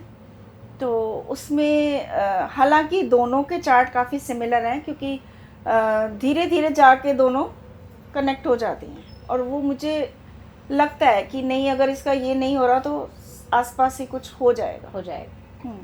Okay. And if somebody is struggling, you know, may be शादी नहीं हो रही, so how can you suggest a remedy for that person? शादी नहीं हो रही तो टाइमिंग होती है। देखो, शादी का अगर हम एस्ट्रोलॉजी से निकाल के देते हैं कि ये टाइम है, हालांकि कई बारी जो एस्ट्रोलॉजी मैं फॉलो करती हूँ उसमें कई बारी प्रॉमिस नहीं होता। प्लैनेटरी पोजीशन ऐसी जब बनती है कॉम्बिनेशन, तो उसमें हम बताते हैं कि इस टाइम पर आपको प्रपोजल्स आएंगे। कई बार हमें ये बताते हैं कि ये बहुत ज़्यादा स्ट्रॉन्ग नहीं है, बट शादी के चांसेस हैं, तो आपको कुछ कॉम्प्रोमाइज़ करने पड़ेंगे। कुछ कॉम्बिनेशन ऐसा जिसमें परफेक्ट होते हैं, हम कहते हैं इस टाइम जो रिश्ता आए तो वो आपके लिए सही होगा, जैसा चाहते हो शादी कर लेना। निकल गया टाइम तो उसके बाद नहीं हो पाएगा। तो मैंने आपको पहले ही बताया था कि आजकल लोगों की अपनी चॉइसेस बहुत हैं कि हमें अभी करियर वो सेट लिस्ट करना बहुत है, लंबी है। लिस्ट बहुत लंबी है। तो हम कई बारी उस टाइम को निकाल देते हैं। और शादी में थोड़ा सा मुझे लगता है अपनी लाइफ के एक्सपीरियंस से और बच्चों के साथ भी जैसे मैंने इनकी शादियां की, तो मुझे लगता है कि थोड़ा सा तो परमात्मा पे छोड़ना होता है, क्योंकि शादी वही होगी जहाँ पर होनी उसने होगी। जोड़ी बनाकर भेजी हुई है। तो आपके अपने स्ट्रगल्स अगर हैं तो हैं, एक्सेप्ट इट। और अगर if somebody wants to have a child but बहुत प्रॉब्लम हो रही है कंसीव करने में, तो उसके चार्ट के हिसाब से हम बताएंगे कि कौन सा टाइम सुटेबल है। ओके, क्या तो रेमेडीज ये मतलब हमारे चार्ट में देख सकते हैं आ हम। जाते हैं उसमें। उसके अलावा हम बता देते हैं कि थोड़ा सा हार्मोनल इम्बैलेंसेस भी हो सकते हैं या कुछ प्रॉब्लम है तो हम वो भी बता देते हैं। ये आवाज आ रही है? वो पी पी की। चाहती है ना बच्चों की फिर। हम्म, चलो चलो अब तो चुप हो गए। तो चार्ट देख के हम बता देते हैं कि अगर कंसीव करने का टाइम कौन है। सा अच्छा है। और ऐसा भी मानते हैं कि जैसे शादी होती है, आगे क्या होता था, शादी के बाद लोग टाइम गैप नहीं डालते थे कि शादी हुई साथ में बच्चे, साल के अंदर बच्चे आ जाते थे। तो उस टाइम पर जब आपकी शादी होती है तो आपकी फैमिली बनती है। उस टाइम वो प्लैनेट्स एक्टिवेट होते हैं कि जहाँ फैमिली ग्रो कर रही है। उसी टाइम पर कंसीव भी जल्दी हो जाता था। अभी गैप डालने लग गए हैं तो दिक्कतें भी आती है। कुछ आजकल माहौल, खाना पीना, भाग दौड़, स्ट्रेस लेवल, सब चीज़ों से फर्क पड़ता है। सो आई थिंक ये सारे फैक्टर्स बहुत इम्पोर्टेंट है टू कंसीव और इन टर्म्स ऑफ मैरिज, या फिर आजकल इमोशनल इम्बैलेंस भी बहुत हो रहा है। हेल्थ सबसे ज़्यादा इम्पॉर्टेंट है। आपको अपना इंटरनल हेल्थ और मेंटल हेल्थ, फिजिकल के साथ साथ मेंटल हेल्थ बहुत ज़रूरी है, क्योंकि आपके थॉट प्रोसेस से बॉडी में बहुत से हार्मोनल जो सिक्रेशंस होते हैं वो डिस्टर्ब होते हैं। तो तरह तरह की दिक्कतें, तरह तरह की ब्लॉकेजेस और ऐसी परेशानियां आ जाती हैं जो मेडिकली भी दिक्कत करती हैं कंसेप्शन में। क्या हमारी कुंडली में लीगल केसेस भी पता चल जाते हैं कि लीगल केस आने वाला है और वो सॉर्ट होगा कि नहीं होगा? लग जाता है पता, और सॉर्ट होगा नहीं होगा, उसमें आपको फ़ायदा होगा या नुकसान होगा, आपके फेवर में जाएगा या आपके अगेंस्ट जाएगा, सब पता लग जाता है। So if you can like give some remedy कि वो कौन सा प्लैनेट हमारा, हम चाहते हैं कि लीगल केस हमारे फेवर में जाए। देखो वो आपका चार्ट ही बताएगा कि फेवर में जाएगा या नहीं जाएगा। बट हाँ, अगर उसमें स्कोप है कि नुकसान हम कम कर सकते हैं, राइट, तो कई बार हम गाइड कर देते हैं कि भाई, जैसे मैंने एक दो केसेस मेरे ध्यान में है कि जिसमें मैंने उनको सजेस्ट किया था कि आप कॉम्प्रोमाइज़ करो, क्योंकि इस केस में कॉम्प्रोमाइज़ ही करना पड़ेगा आपको, बट वो रिजिड रहे। ओके, तो वो जो टाइम था जहाँ पर मैंने कॉम्प्रोमाइज़ के लिए बोला था, तब सिचुएशन उनके फेवर में थी। उन्होंने आगे अपील की तो तब तक टाइम चेंज हो गया, तो सामने वाली पार्टी, दोनों पार्टियाँ मेरे पास थी, तो उनके फेवर में चला गया। एंड में बात वही होगी कि म्यूचुअल अंडरस्टैंडिंग से उन्होंने केस को सॉर्ट आउट किया, प्रॉपर्टी का केस था, बट उसमें फिर उनको उतना फ़ायदा नहीं हुआ जितना कि पहले हो सकता था। तो वही बात है कि दो चॉइसेस आपके पास होती हैं, कॉम्प्रोमाइज़ तो हुआ बट बाद में हुआ। तो आपके इतने सालों के एक्सपीरियंस में मैं आपसे जो आपका सबसे फेवरेट 2 से 3 cases, if you can discuss that you suggested something and it actually happened in a better and a good way, maybe it can be vastu, maybe it can be kundli, maybe it can be palmistry, वैसे कौन से आपके cases थे? कुंडली में तो endless हैं मुझे नहीं पता, मेरे को याद भी नहीं।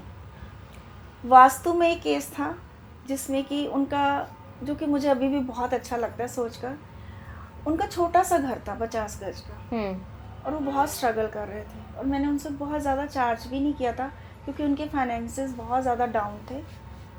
तो उनकी मैंने वास्तु किया था, और उनका जो फीडबैक जब आया था कि बहुत अच्छा हो गया, और उन्होंने वो घर चेंज कर लिया, बड़ा घर ले लिया, करियर में भी अच्छा हो गया, तो वो तो आपने क्या उनको सजेशंस दिए थे, क्या प्रॉब्लम थी उनके घर में? वही नॉर्थ ईस्ट का टॉयलेट था, Okay. बट उतने छोटे से घर में उन्होंने मेरी बात मानी। उन्होंने उस टॉयलेट को, उनके पास 2 ही थे टॉयलेट, उन्होंने एक टॉयलेट ब्लॉक कर दिया क्योंकि बच्चे छोटे थे उनके। बहुत ही छोटे जोन थे, मैंने बड़ी मुश्किल से किया था उनका, और मुझे भी श्योरिटी नहीं थी कि हो पाएगा कि रिजल्ट्स कितने आएंगे, बट आए रिजल्ट्स उनके। तो और जब उन्होंने बोला कि चेंजेस आया तो मुझे अपने ऊपर भी थोड़ा कॉन्फिडेंस आया, और मुझे ये अच्छा लगा कि इनका ये सॉर्ट आउट, मतलब इनको फ़ायदा हो गया। राइट। एक मेरा हीलिंग में केस था जिसमें मुझे उम्मीद नहीं थी कि मैं मेरे थ्रू मैं कुछ नहीं करती, I am just a medium. तो मुझे लगा कि पता नहीं उनको फ़र्क पड़ेगा, फाइब्रॉइड्स की प्रॉब्लम थी उनको, एक्ने की प्रॉब्लम थी। उन्होंने कहा एक्ने है, तो मैंने कहा ये कैसे हील होगा। तो मेरे बच्चे मुझे बहुत मोटिवेट करते हैं कि आप अपने आप को अंडर एस्टिमेट करते हो। I tried to heal the person. हाँ, और उसको फ़र्क पड़ा। और आपने क्या मीडियम चूज किया था इसमें? रेकी चूज मैं की? रेकी ही करती हूँ। ओके, रेकी हीलिंग की रेकी थी। हीलिंग से ही करती हूँ, और भी है मेरे पास, बट मैं इसी पर Like focus करती हूँ, personally क्योंकि your मुझे choices. पर्सनली मुझे उससे फ़र्क पड़ा है। हाँ। तो मेरे को लगता है कि ठीक है, अगर मुझे फ़र्क पड़ा तो लोगों के लिए मेरे पास आया होगा, तो I Absolutely. Choose it as a medium. अब कोई बच्चा है, स्कूल जा रहे हैं, एग्ज़ाम इज़ बोर्ड्स आने वाले, बोर्ड एग्ज़ाम्स आने वाले हैं, अभी हाफ ईयरलीज चल रहे हैं बच्चों के, तो उसमें बच्चे का कंसंट्रेशन पेरेंट्स कैसे बढ़ा सकते हैं? बिकॉज कंसंट्रेशन बहुत कम हो गया आज की डेट में, because people are using phone too much, tablets, and वो एक फ़ोन लगा दो सामने, फिर ही खाना खाएंगे, फिर ही कुछ पढ़ाई करेंगे। तो उस चीज़ का आप क्या रेमेडी दे सकते हैं? देखो, इस मैंने अभी काफ़ी सोचा इसके बारे में, पीछे ही मेरे दिमाग में ये थॉट आया, तो बहुत ही लॉजिकल था। 4th हाउस आपका चार्ट में आपकी एजुकेशन का होता है, ठीक है। 4th हाउस मदर का होता है। बच्चे की प्राइमरी एजुकेशन जो होती है उसकी मदर के थ्रू होती है। यस। ठीक है। और अगर कोई बच्चा नहीं कर पा रहा तो उसमें उसकी माँ का रोल बहुत ज़्यादा मैटर करता है। नॉट बिकॉज कि मैं उसकी ड्यूटी लगाना चाहती हूँ, कि भी जैसे हम आज के टाइम में हम कहते हैं कि why mother should do all the things, but वो हम हाउस को रिलेट करके लॉजिकल है कि मदर्स उनके लिए एक हेल्पिंग हैंड बन सकती हैं, एटलीस्ट उनको एक रेगुलेट कर सकती हैं, उनको अच्छे संस्कार दे सकती हैं, उनको एक नर्चर इस तरीके से करें कि बजाय कि उनको ये रियलाइज़ करवाने की कि आप नहीं कर पा रहे, आपका गलत है। हर बच्चे का अपना पोटेंशियल होता है, Right. उसको रिकग्नाइज करें, और जहाँ जहाँ उसका एक जिस भी एरिया में बच्चा करना चाहता है एक पॉइंट के बाद, बट स्टार्टिंग में तो मेरे को लगता है जब बच्चे छोटे होते हैं तो आपको घर के माहौल में ही ऐसी चीज़ें लानी पड़ती है। अगर आप बच्चों को फेमिलियर करवाओगे बुक से तो उनको उसी में मन लगेगा। अगर आप उनको फ़ोन से फेमिलियर कराओगे तो फ़ोन में बहुत कुछ है, राइट। बुक्स में वही है जो ज्ञान है, फ़ोन में फालतू चीज़ें ज़्यादा हैं। और आप बच्चे आजकल के बहुत स्मार्ट हैं भाई, कहीं भी पहुंच जाते हैं। मैंने तो छोटे छोटे बच्चे देखे हैं, उनको ऐसे टैप टैप करके वो अपना निकाल लेते हैं यूट्यूब पर। तो अब ये जनरेशन कैसे करेगी मुझे भी नहीं पता, इसके लिए क्या गाइडेंस दो, तो मदर का ही रोल है। It is more of the मैंने पेरेंट्स। चाहे फादर भी मदर बन सकते हैं, जो नर्चर करेगा वो मदर है। तो मेरे को तो लगता है कि फादर को भी इक्वली एज ए मदर बच्चों की देखभाल करनी चाहिए। उनको खाना खिलाओ, बैठो उनके साथ, टाइम स्पेंड करो, उनके इमोशंस को समझो। राइट। माँ जैसे समझती है, अगर फादर समझ ले तो दोनों का रोल डिवाइड हो जाता है। तो फिर बच्चों को पहले ही नींव में डाल देना चाहिए कि इंसल्ट होएगी, सो इट इज बेटर कि तुम पढ़ाई करो, हार्डवर्क करो, डिसिप्लिन में रहो। अच्छे और बुरे का फ़र्क डाल दो उसमें, बस ये एक पॉइंट है जो नींव मदर डाल सकती है।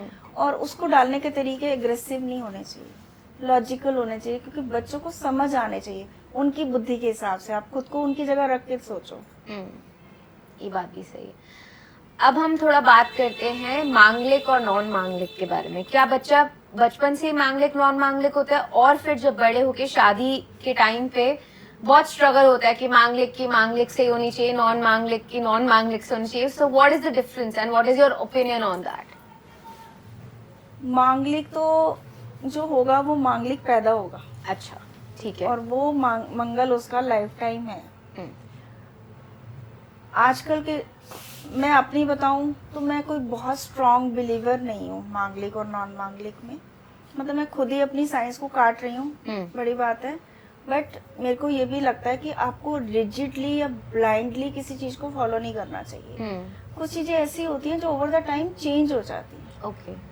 क्योंकि जैसे जैसे हम एक कहते हैं कालपात्र दशा, तो आज की दशाओं में आज के बच्चों के हिसाब से अब बच्चे बाहर निकलते हैं तो खुद ही आपस में उनका अंडरस्टैंडिंग बैठ जाती है, शादी का डिसाइड कर लेते हैं। तो पहले चार्ट तो नहीं मिलाते, तो आपके पास चॉइस नहीं है। तो उसमें रेमेडीज हैं, आप डाल सकते हो। तो मानते हो तो मांगलिक ढूंढो, बट अगर आपके पास चॉइस नहीं है तो उसके बारे में सोचना बंद कर दो। पॉजिटिव रहो। इन शॉर्ट, पॉजिटिव, मैंने कहा जोड़ियां तो बन के आती हैं, वो अपने आप संभाल लेंगे। तो थोड़ा सा ब्रीथ करना चाहिए इस बारे में। मेरे को तो लगता है कि थोड़ा सा ब्रीथ करना, बट अब ये बनी हुई प्रथाएं हैं हमारे यहाँ पर इतनी ज्यादा ये अंदर गहराई तक जा चुकी है कि इनको हम लोगों को नहीं कहते, किसी की आस्था को नुकसान नहीं पहुंचाते। क्योंकि जब आप भरोसा करते हो ना, किसी चीज को मानते हो, तो कुछ भी होगा ना तो आप उससे रिलेट करोगे। ठीक है। तो अगर मानो तो मानो, नहीं मानो तो भी कोई दिक्कत नहीं है, मेरी तरफ से कोई दिक्कत नहीं। मैं तो चार्ट देखती हूँ और 2-4 चीजें और देख लेते हैं उसमें। ठीक है।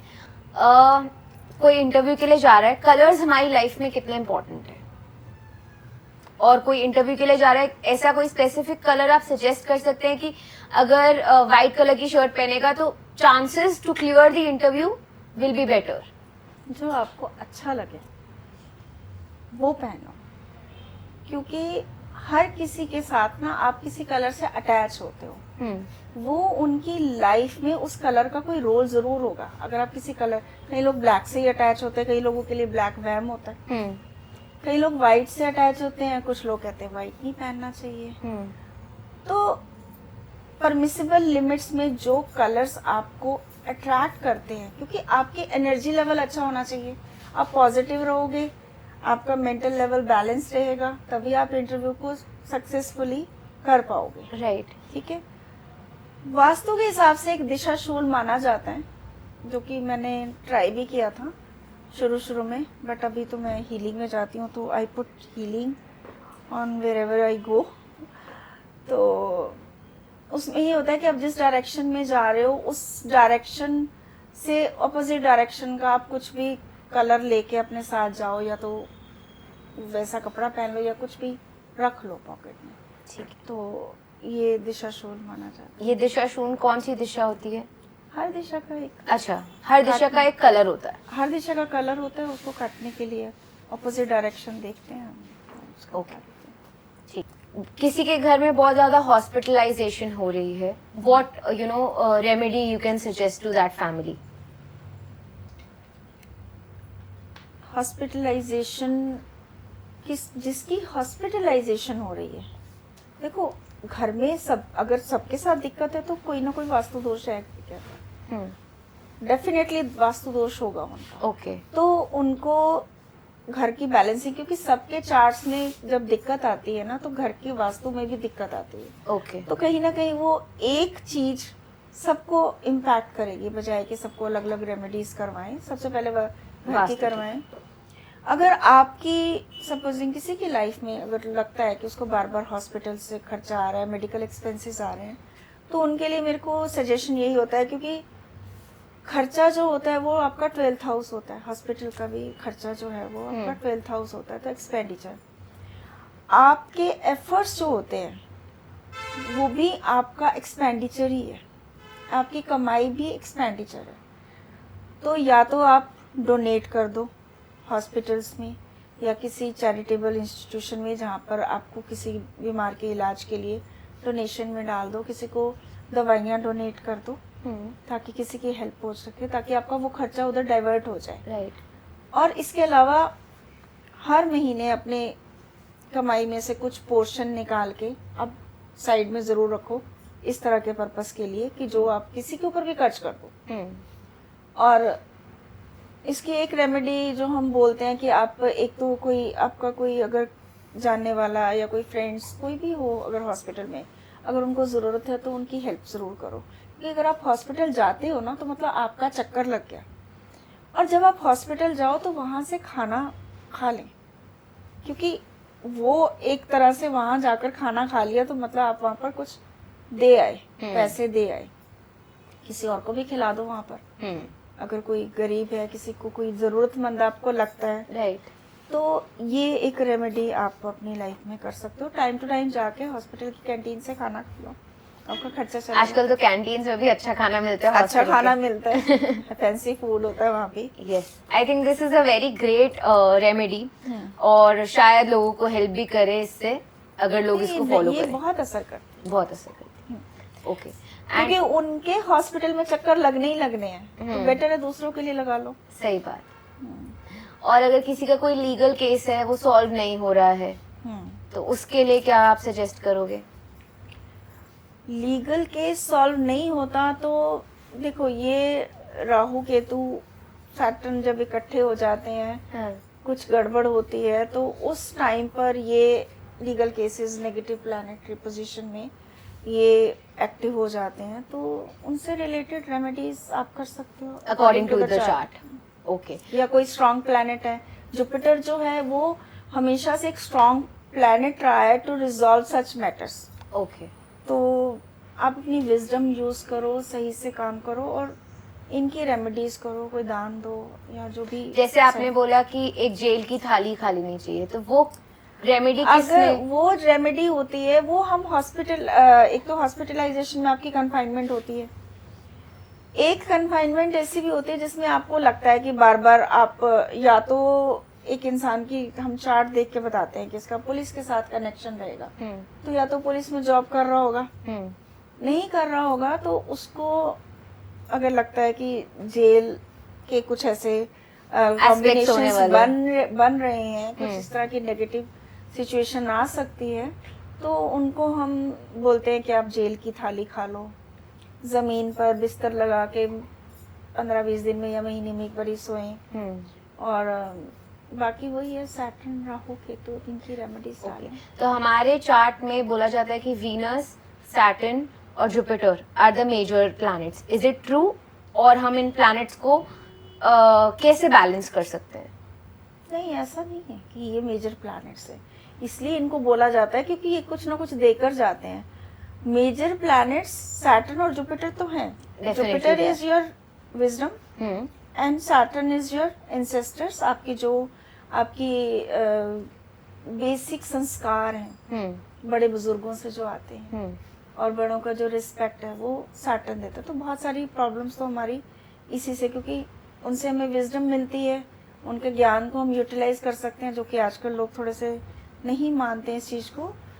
मून बहुत मेजर प्लैनेट है जो कि आपकी लाइफ में रोल प्ले आपका जो माइंडसेट और आपके जो इमोशनल इम्बैलेंसेस है ना, वो ज़्यादा दिक्कत करते हैं। सिचुएशन तो आप हैंडल कर लोगे, किसी को नेगेटिव सिचुएशन में अगर कोई फेल हो गया, बच्चे ने सुसाइड कर लिया, अब अगर वो थोड़ा स्ट्रगल करता तो लाइफ तो आगे हो सकती थी, राइट। तो उसका मून वीक हो गया यहाँ पर, तो वो मेजर प्लैनेट है, लोग उस पर ध्यान नहीं देते हैं, लेकिन वो बहुत जरूरी है। तो उस पे कैसे ध्यान दिया जा सकता है, उसको थोड़ा एक्टिवेट कैसे किया जा सकता है? देखो, सबसे पहले तो मून क्या आपकी मदर है, ठीक है, और मून का जो बेसिक वो है कि नर्चरिंग, तो आप माँ का ध्यान रखो, नर्चरिंग करो, खान पीन सही रखो, क्योंकि इमोशंस और हार्मोन्स आपके मून ही रूल करता है, और हार्मोनल इम्बैलेंस से बहुत ज़्यादा मूड स्विंग्स भी होते हैं, सही डिसीजन नहीं हो पाते, राइट। तो ये ज़रूरी होता है। आई थिंक इसकी सबसे बड़ी रेमेडी है कि मदर की रिस्पेक्ट, मदर की care for balancing moon, right. Mother या मदरली एज की लेडीज जो भी Figure. आपकी मासी है, बुआ है, आपके आसपास कोई बुजुर्ग औरत है, सबकी केयर करनी चाहिए। आई थिंक हमने इस एपिसोड में बहुत सारी नॉलेजेबल एंड रेमेडीज भी बहुत सारी डिस्कस की. अब मैं आपकी लाइफ के थोड़ा बहुत पर्सनल टच देंगे हम. I would like to invite your husband and you like to play some rapid fire so that एक वो फन फैक्टर भी हो और आपकी पर्सनल लाइफ के बारे में भी हम थोड़ा जान सके. Who is the more dominating one and who is not. तो पता लग गया होगा. यस. जैसे कि अंकल अब फ्रेम में आ गए हैं, अब थोड़ा हम पर्सनल गुपचुप बातें करेंगे and we'll understand that how exactly your marriage life is succeeding. हम एक छोटा सा रैपिड फायर स्टार्ट करने वाले हैं. Are you ready? Yes. Yes. Okay. Who is more dominating? Me. Who is more expressive? Me. और प्यार में कौन सबसे ज्यादा इजहार करता है? खाना कौन अच्छा बनाता है? आजकल तो हाँ. सभी बनाते हैं. नहीं, मैं बनाती हूँ.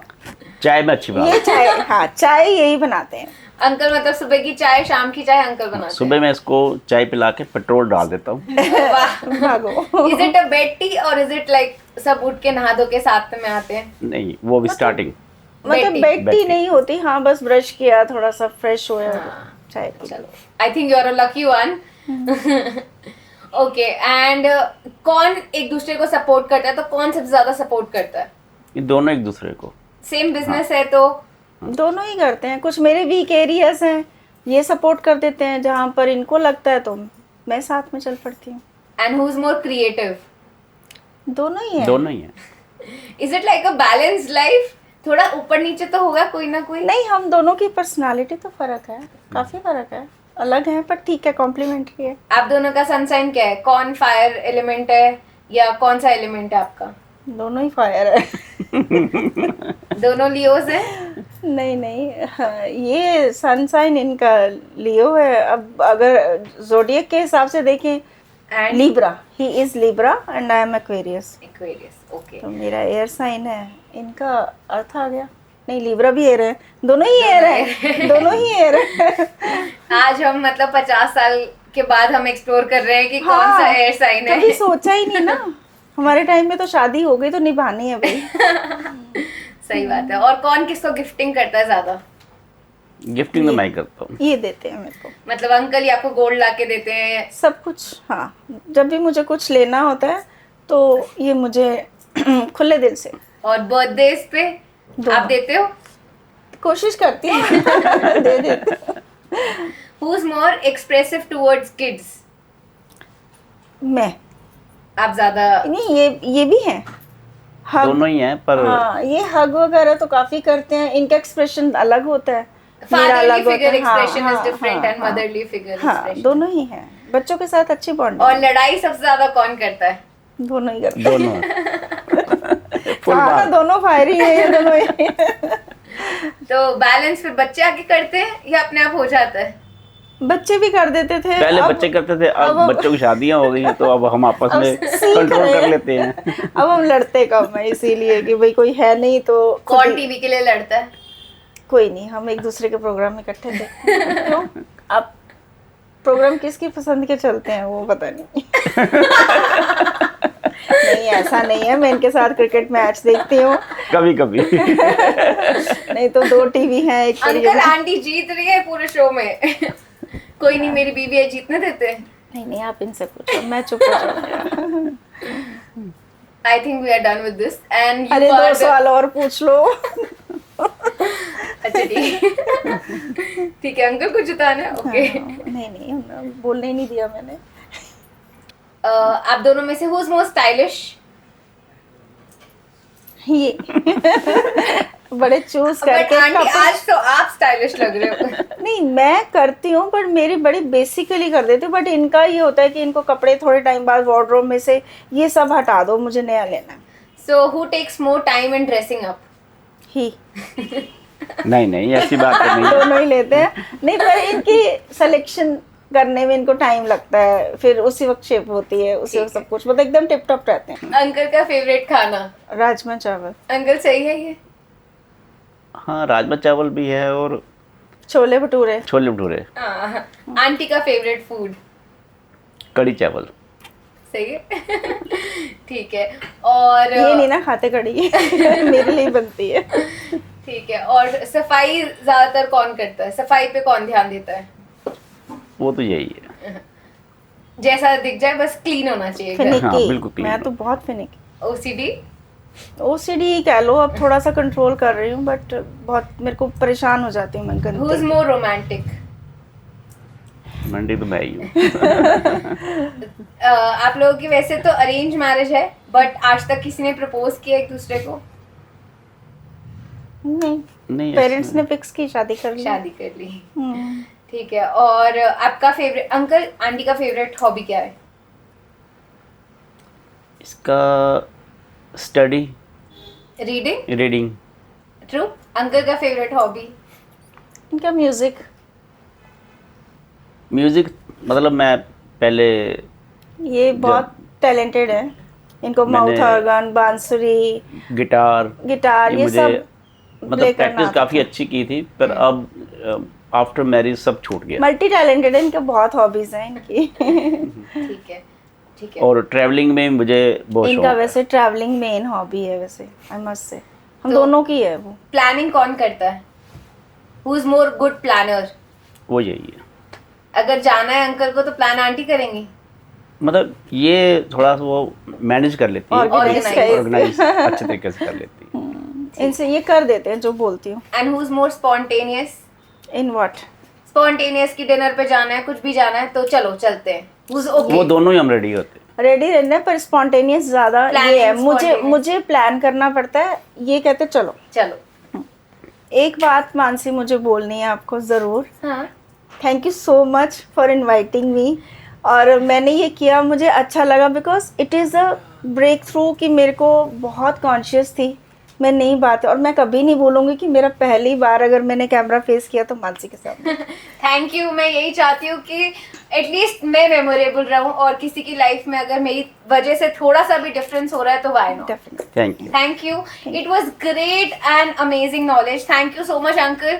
You played the best role. हमारे पूरे पॉडकास्ट में जो आपने हंसी कराई वो मेरे को बहुत अच्छी लगी. I think ऑडियंस को भी बहुत पसंद आएगी. So I really like it, and I would want that people should follow your guidance and they should come to you for more teachings. So Thank you. thanks a lot. Thank you.